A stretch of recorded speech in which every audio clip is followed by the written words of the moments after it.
into the night, into the stars. Time must have slowed down. With his terrible eyesight, he gazed at the blurry face of a crescent moon ringed with storm clouds. Even in low definition, the sky was so beautiful, in a tragic sort of way, as if it were the last thing he might ever see. Then time snapped back to normal, and Cyrus crashed into the frigid Chicago River. The river carried him solemnly, and he regarded the night sky, regaining his breath. The roaring sewer current faded into a melody of cricket song, cars zipping over a nearby bridge, and the rumblings of a storm dancing somewhere over the suburbs. The sky, the air. Instinct took over as his whiskers swept the water again, steering him toward a hazy gray line that blunted the side of the river. Ashore. If there was anything Cyrus learned since he had become a shifter, it was that shifting hurt bad. As his claws dug into sand and rock, his bones popped like old suction cups. His spine lengthened. He screamed as his rat hair burned away into wet, stinking skin. His incisors shrank into his jaws as if tiny humans inside his skull were reeling them in with pulleys. The face of the moon, originally blurry, sharpened into high definition in full color, surrounded by stars.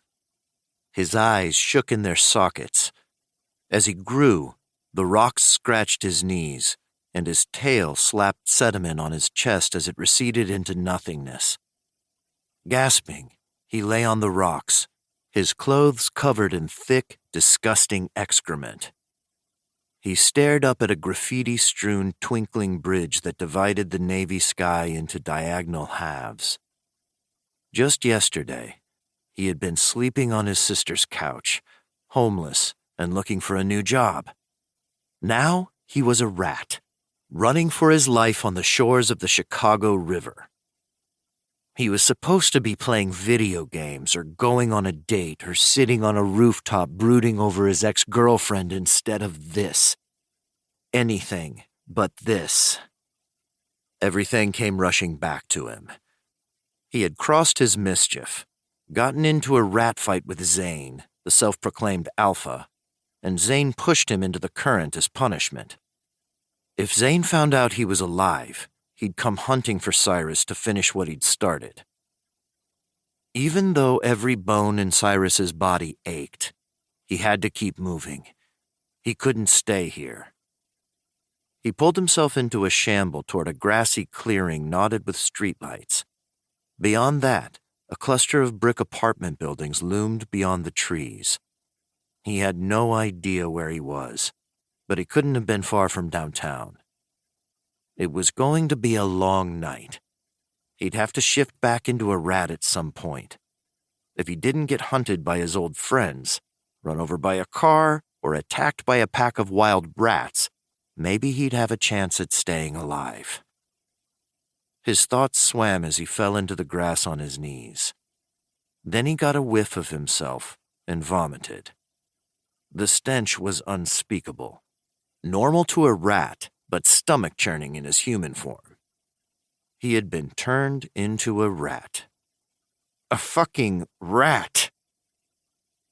There was only one man who held the answers to his transformation and the possible cure.